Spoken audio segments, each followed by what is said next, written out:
Baik, selamat pagi semuanya. Assalamualaikum warahmatullahi wabarakatuh. Alhamdulillah pada pagi hari ini kita bisa bertemu dalam suasana sehat walafiat. Ada yang tidak sehat? Ya, alhamdulillah sehat semua. Bu Mami sehat ya? Alhamdulillah. Ya, kita doakan Bu Mami selalu sehat sehingga bisa mengembangkan prodi Satrasia ini dengan maksimal. Hari ini kita melakukan apa? Hari ini? Ya, kuliah terpadu. Ya. Pukul 7 sampai pukul 8 nanti kita akan pembukaan dan penjelasan mengenai kuliah terpadu. Tetapi karena Bu Mami ada acara yang tidak bisa ditinggalkan, nanti pukul 8.30 Bu Mami ya.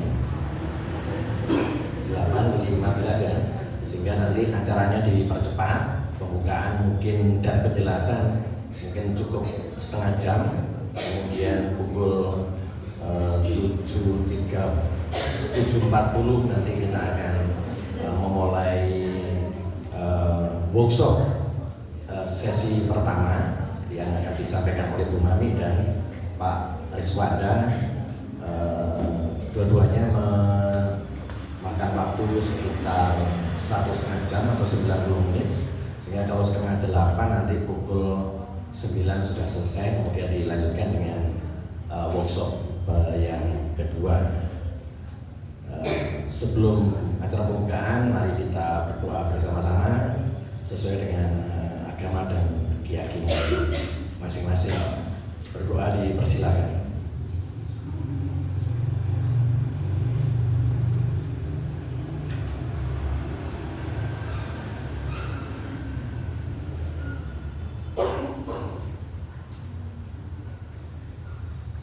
Amin. Baik, acara pertama adalah sambutan dari Ibu Kaprodi Program Studi Pendidikan Bahasa dan Sastra Indonesia, Ibu Dr. Rahutami NU. Silakan. Assalamualaikum warahmatullahi wabarakatuh. Selamat pagi. Mohon maaf saya tidak Om Swastiastu karena saya kira tidak ada yang Hindu di sini, tidak ada yang agama kepercayaan. Baik, terima kasih Pak Waji yang sudah sangat membantu saya dalam melaksanakan kegiatan di Prodi PPSI. Kuliah terpadu ini rutin dilakukan. Ya, ini sebetulnya inisiatornya sini Pak Waji. Jadi sudah lama kegiatan ini dilakukan. Ya, maksudnya adalah supaya teman-teman mahasiswa Prodi Pendidikan Bahasa dan Sastra Indonesia itu bisa melihat kaitan langsung, ya, kaitan langsung dari mata kuliah yang sudah diberikan di Prodi. Jadi kami menentukan mata kuliah itu tidak sembarang, oke lah ini karena di UM ada, oke lah ini karena di UMM ada. Tidak, kami mempunyai visi tersendiri sehingga berpengaruh pada mata kuliah. Selain itu juga kegiatan ini bertujuan untuk menerapkan, ya, melatih teman-teman menerapkan pengetahuan yang didapat selama perkuliahan. Tentu ini tidak mudah ya. Karena kalau satu persatu di mata kuliah kemudian disuruh mencari kaitannya tentu membutuhkan waktu yang lebih lama. Nah, kita hanya mengatur kegiatan ini kurang lebih 2 hari. Ya, jadi itu. Yang ketiga adalah melatih teman-teman mahasiswa untuk bersikap, berpikir kritis, kreatif. Karena nanti tugasnya adalah membuat artikel dan YouTube. Jadi sesudah workshop 1, 2 siang Anda sudah mencari data, malam sudah unggah data di media massa. Nah, dan yang ketiga melatih tanggung jawab teman-teman. Ya, jadi mahasiswa Prodi Pendidikan Bahasa Indonesia itu seringkali berpikir saya itu harus berbuat apa sih untuk bahasa, untuk sastra, untuk pembelajaran. Nah, sekarang Anda dilatih untuk melaksanakan tugas-tugas itu dengan penuh tanggung jawab. Pesertanya adalah seluruh angkatan. Ya, kemarin masih ada saja walaupun sudah didahului dengan koordinasi, ada yang tanya, Bu, saya ikut apa enggak gitu ya. Nah, kita harus menjadi orang yang literatif ya. Jadi kalau sudah diberi pengumuman ya sebaiknya dibaca dulu pengumumannya, dokumen-dokumen yang dikirimkan itu apa, nah baru kemudian kalau dari penjelasan itu ada yang tidak dimengerti, barulah teman-teman bertanya. Tidak tiba-tiba ambil jalan pintas. Daripada baca butuh waktu, tanya aja gitu ya. Tapi pasti saya jawab silakan baca dulu ya supaya terbiasa literatif ya, jadi tidak gegap informasi. Masa jadi guru mau mendidik anak-anak literatif, kita sendiri tidak literatif. Nah, kegiatan ini dilaksanakan selama 2 hari ya. Hari Jumat berupa workshop ya, hari Jumat pukul 7 sampai nanti insya Allah pukul 11 pukul 11 di kelas, nanti pukul 1 teman-teman sudah ke lapangan, boleh di sini, nanti dijelaskan lebih lanjut oleh Pak Waji, boleh di lapangan, boleh di mana saja. Dan yang penting nanti malam sudah unggah. Pak Waji strict banget ya, jam 9 gitu ya. Kalau tugas-tugas dari negara biasanya jam 12, tapi Pak Waji lebih tinggi, jadi ini standarnya jauh di atas negara. Jadi bagus ini ya, jadi pukul 9. Apakah nanti selesai? Insya Allah selesai kami, dan kami sudah diskusikan ya Bapak Ada juga tahu, kita sudah diskusikan apakah teman-teman mampu. Insya Allah kalau penataannya sesuai dengan apa yang kami sampaikan, insya Allah selesai.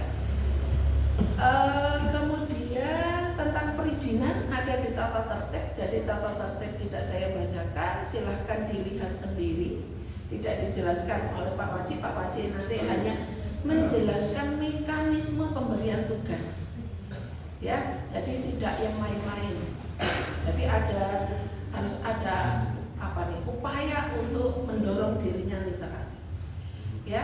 Kemudian yang terakhir mungkin izin, ini bukan karena saya mau keluyuran kemana ya, karena kemarin ada EKPT, ada evaluasi kinerja perguruan tinggi, dan yang selesai sampai pukul setengah 5 nanti. Setengah 5 kemarin itu baru di unit-unit dan direktorat. Hari ini adalah pemeriksaan untuk prodi dan fakultas. Doakan saya mampu menjawabnya dan bisa membawa untuk kebaikan prodi. Pukul setengah 9 saya harus ada di ruang A1 dan harus ganti baju ya, karena tidak pakai ini, bajunya ganti, ada dress code yang lain. Saya kira itu yang saya bisa sampaikan. Terima kasih teman-teman yang sudah, walaupun ini wajib, tetapi saya anggap teman-teman yang hadir adalah teman-teman yang berusaha, saya kira ya. Jadi kalau ini tidak berusaha, tentu saja ada banyak argumen, alasan ya yang diberikan. Saya kira itu Pak Waji. Terima kasih atas kesempatan hari ini. Saya akhiri. Wassalamualaikum warahmatullahi wabarakatuh.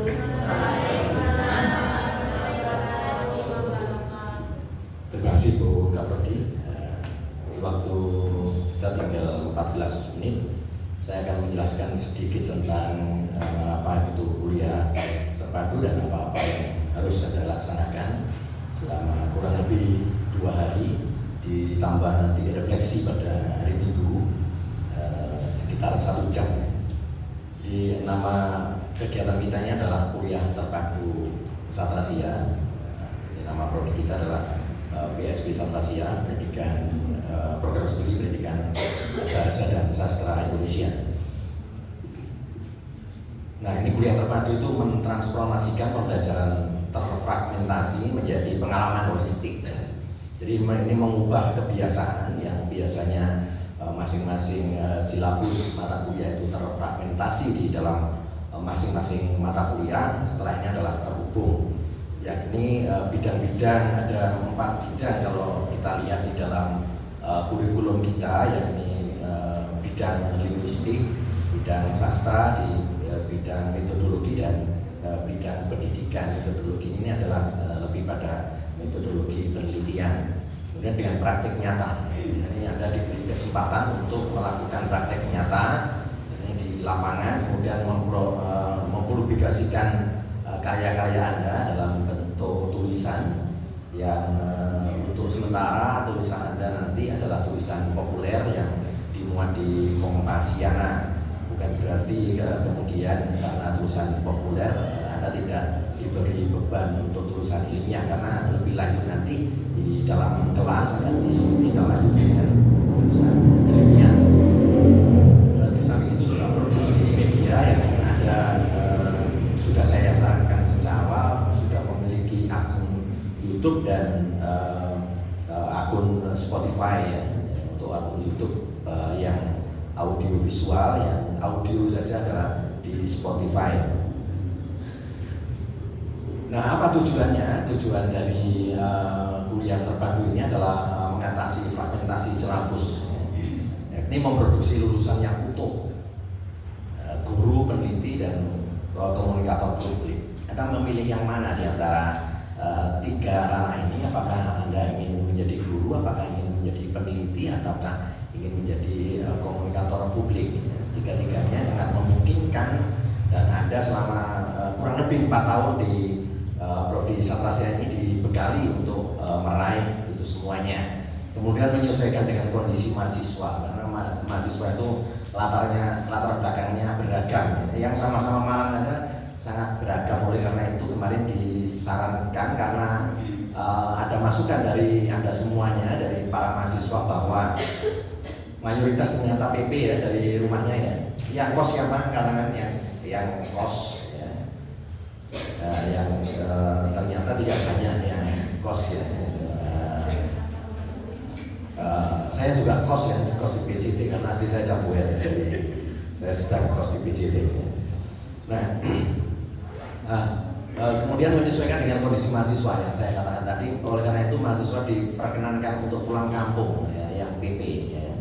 Jadi Anda tidak harus browsing di sekitar kampus, tapi Anda boleh pulang kampung ya. Rumahnya Gondalgi ya, nanti setelah istirahat langsung ke Gondalgi yang di Kepanjen ya, langsung ke Kepanjen, Promengan juga, ke Promengan, Jatikerto, kemudian Kalipare, Donomulyo, dan seterusnya.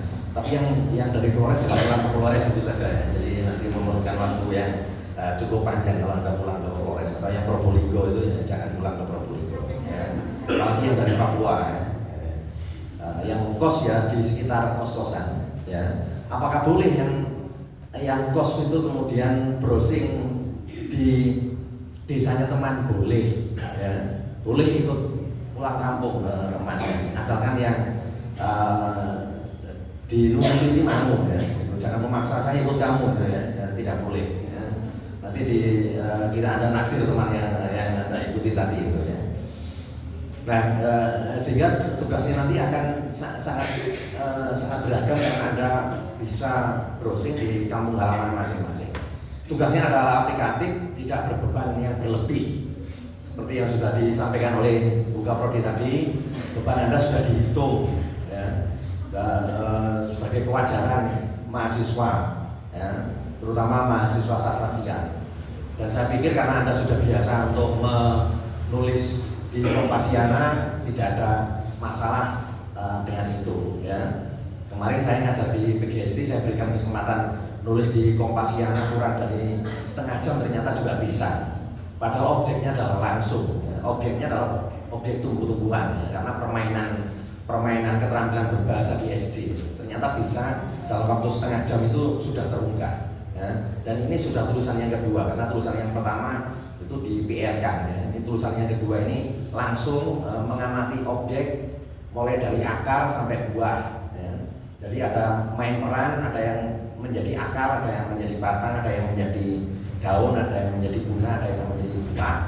Main peran itu yang dinilai ini adalah keterampilan berbahasa lisan, tetapi mendeskripsikan akar sampai dengan buah itu keterampilan berbahasa tulis ternyata bisa, ya. Apalagi Anda nanti diberi waktu pukul 11 sampai pukul 21 itu kan 10 jam ya.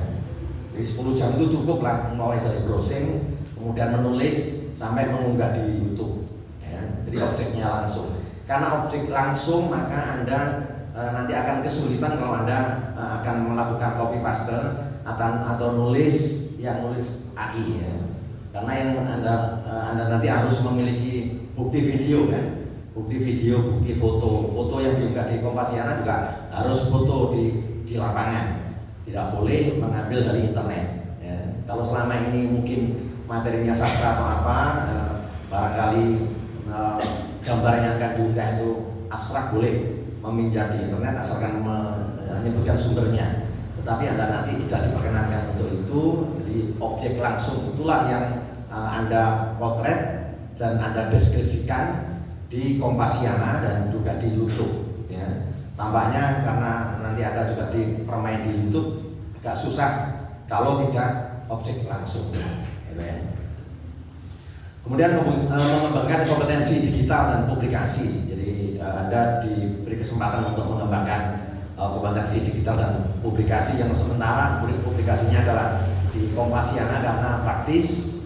Begitu Anda mengunggah langsung bisa dinikmati, dibaca oleh seluruhnya, juga dibaca oleh dosen, sehingga dosen bisa langsung untuk memberikan komentar, barangkali bisa komentar langsung di akun Kompasiana atau akun di YouTube. Dan besoknya akan dilakukan kegiatan refleksi selama 1 jam, barangkali tidak semuanya nanti akan dibahas.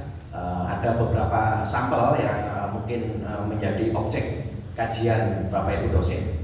Kemudian memperkuat hubungan kampus masyarakat, ya. Jadi Anda ini terhubung dengan masyarakat karena nanti Anda akan kembali ke masyarakat, maka tiap semester di Prodi Sastrasia nanti akan ada kuliah terpadu. Ini adalah bagaimana Anda mengaplikasikan ilmu Anda di masyarakat. Ini adalah saling asah, asih, dan asuh.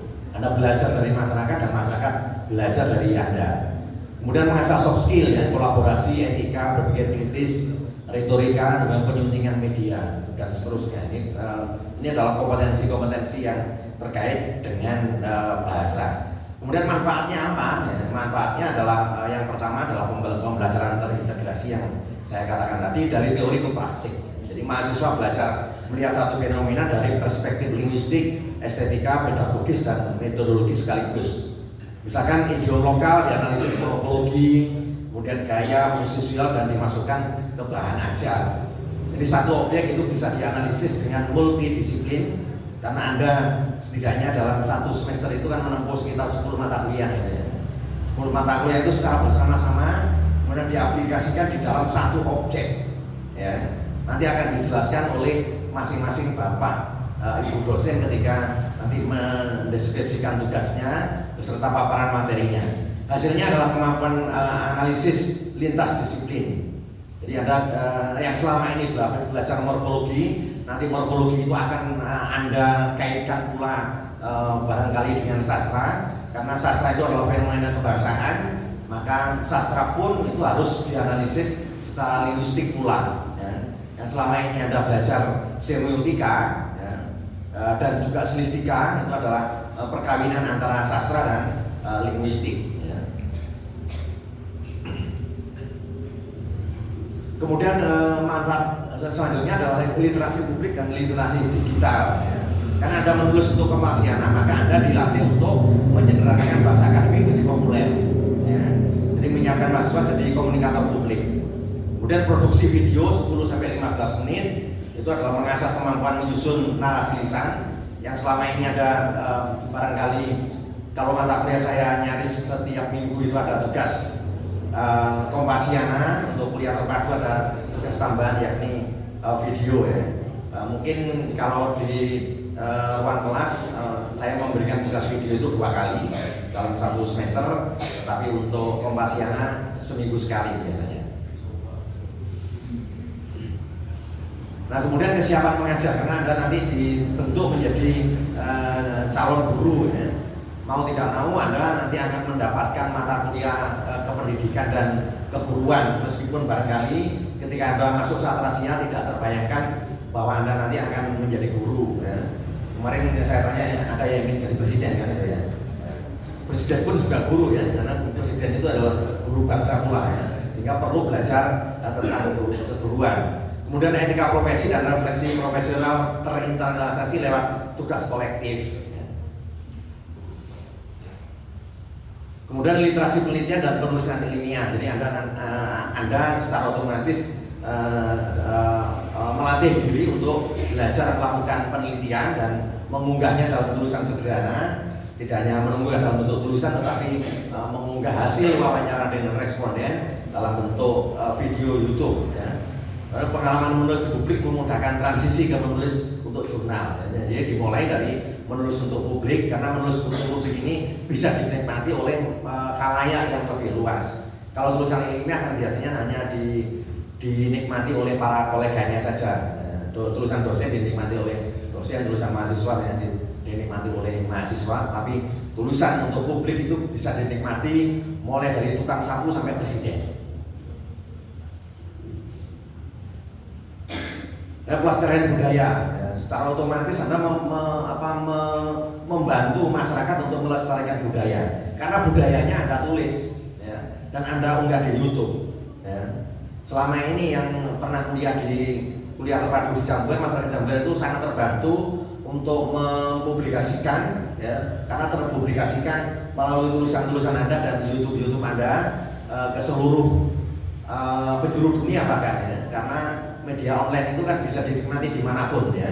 Kalau Anda berbahasa Indonesia ya bisa dinikmati oleh orang-orang dari seluruh dunia, apalagi kalau bisa di-setel dengan terjemahan otomatis ya, bisa dinikmati dalam bahasa apapun ya.